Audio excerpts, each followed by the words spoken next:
Madame Davis ne croyait pas ses yeux lorsqu'elle a vu sa fille, qu'elle avait perdue il y a 20 ans, au mariage de son fils. Elle était loin de se douter que cela révélerait un autre secret qu'elle avait longtemps caché. Alors, quoi avez-vous décidé tous les deux? Et quand pourrons-nous avoir une vraie réunion avec Sacha? A demandé Madame Davis à son fils Brian.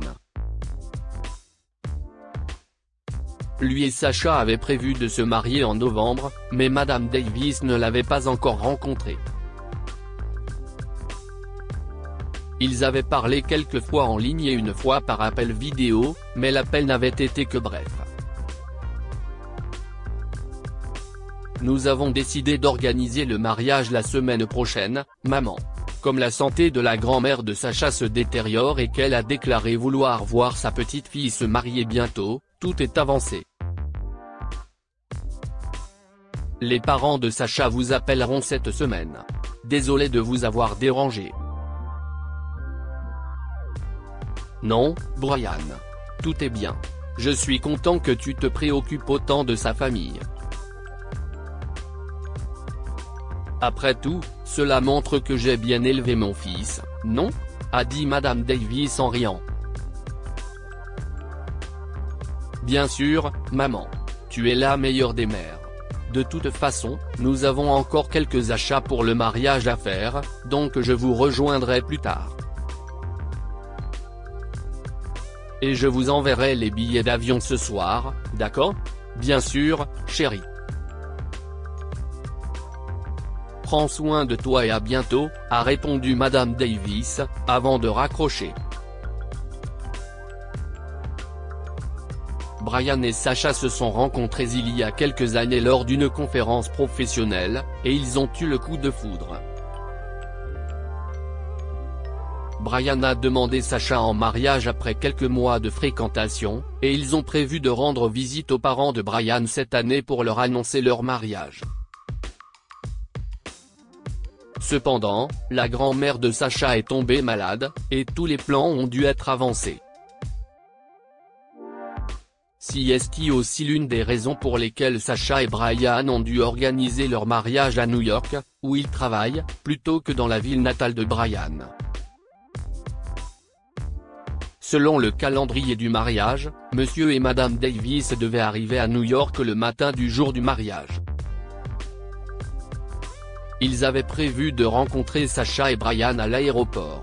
Mais Sacha a dû rester en arrière en raison de problèmes à la salle de mariage, et Brian a donc dû aller chercher ses parents seuls. Cependant, dès que Madame Davis a atteint le lieu du mariage, elle est allée directement voir Sacha. Elle était assise dans sa chambre, habillée dans sa robe de mariée, avec 3 autres filles qui assistaient. Sacha a remarqué que Madame Davis entrait dans sa chambre à travers le miroir et s'est précipitée pour l'embrasser. Oh, Madame Davis. Enfin, nous avons eu la chance de nous rencontrer. Comment allez-vous? Madame Davis a eu un sentiment étrange lorsque Sacha l'a serrée dans ses bras. Elle n'avait pas l'impression de la rencontrer pour la première fois. Pendant un moment, elle a continué à la regarder jusqu'à ce que Sacha l'interrompe. Madame Davis, ça va? Oh oui, chérie. Je vais bien. Au fait, je dois dire que mon fils s'est choisi la plus belle des filles, n'est-ce pas? A dit Madame Davis en regardant les autres filles dans la pièce. Elles lui ont fait un sourire chaleureux et ont hoché la tête en signe d'approbation.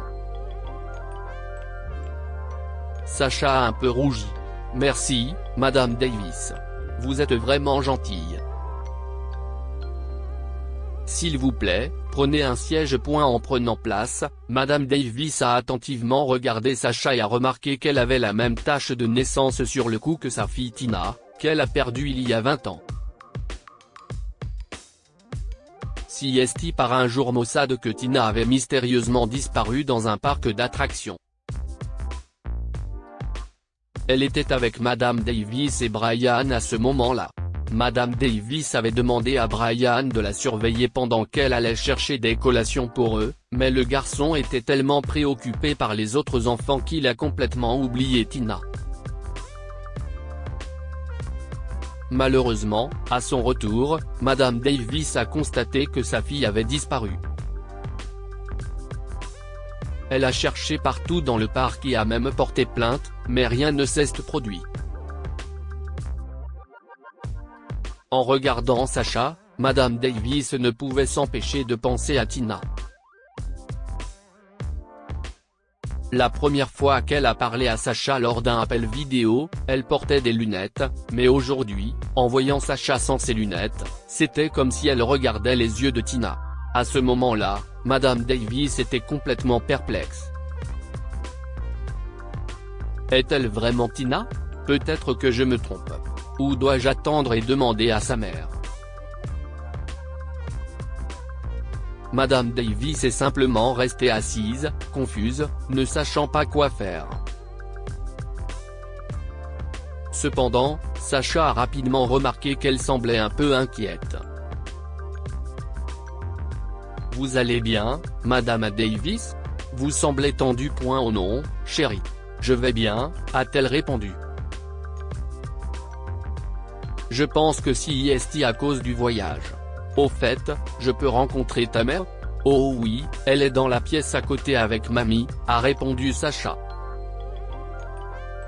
« Tu veux que je vienne avec toi? Oh non, c'est bon. Je te verrai bientôt, chérie », a répondu Madame Davis en partant. La mère de Sacha, Madame Matthews, était assise à côté de la grand-mère de Sacha, qui s'était endormie après avoir pris ses médicaments. Madame Davis a emmené Madame Matthews tranquillement dehors pour parler de Sacha. « Ne vous méprenez pas, Madame Matthews, mais Sacha est-elle vraiment votre fille ?» a-t-elle demandé avec curiosité. Madame Matthews avait l'air stupéfaite. « Pourquoi vous me demandez ça? Je ne sais pas comment le dire, mais Sacha semble très similaire à ma fille Tina. Je l'ai perdue dans un parc il y a 20 ans, mais ça peut être juste une impression, vous savez. Je suis désolé si je vous ai offensé. » Madame Matthews a pris une profonde inspiration, et à un moment, Madame Davis a vu de la peur dans ses yeux. Puis elle a finalement parlé. « Non, Madame Davis, vous ne vous trompez pas. Sacha est ma fille adoptive. » Le choc a traversé Madame Davis, et les larmes ont commencé à couler dans ses yeux.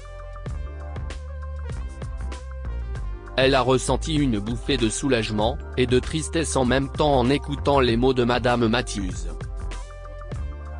« J'ai toujours voulu devenir mère, mais je ne pouvais pas concevoir.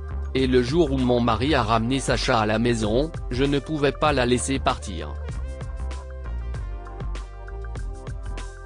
Je sais que j'étais égoïste, mais je ne pouvais pas la laisser partir. » Il s'avère que Monsieur Matthews, qui travaillait à temps partiel au parc à l'époque, avait découvert Sacha en train de pleurer sur un banc. Il partait juste après son service, quand il a remarqué le bébé enveloppé dans une serviette rose. Il l'a ramené chez lui et avait prévu d'appeler la police, mais Madame Matthews l'en a empêché. « Comment avez-vous pu faire ça, Madame Matthews ?» a demandé Madame Davis furieuse. « Vous avez privé une autre mère de son enfant juste pour vous satisfaire? Je n'arrive pas à y croire.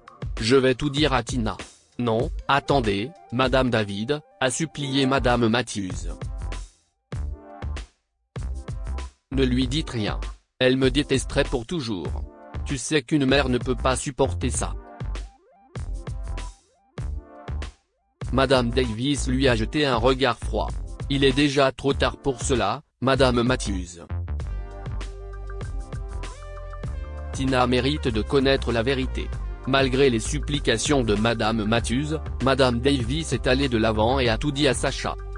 « Sacha était en larmes lorsqu'elle a appris toute la vérité. Si est-il vrai, maman ? A-t-elle demandé à sa supposée mère. Comment ? Écoute, Sacha, ma chérie, a commencé Madame Matthews, mais Sacha l'a interrompu.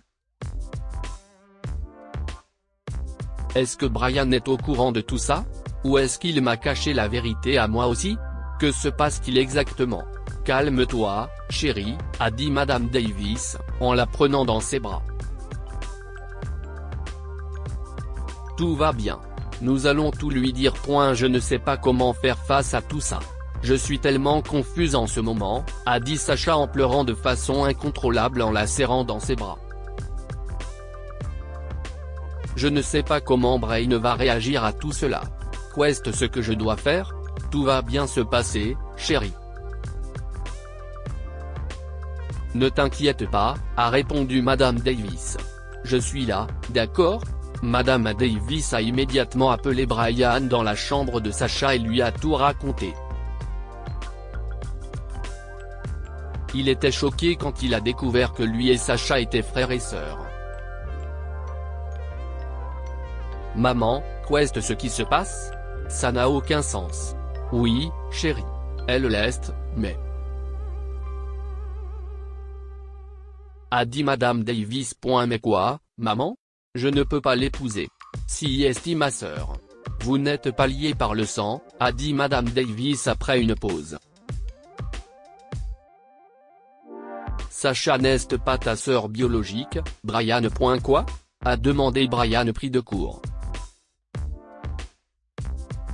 Oui, Brian. La vérité, si est que tu es adopté. Tu es le fils de mon ami. Tes parents sont décédés dans un accident de voiture, et aucun de tes proches n'a accepté de t'élever. En fait, ils étaient sur le point de t'envoyer dans un orphelinat, mais si est alors que ton père et moi avons décidé de l'adopter.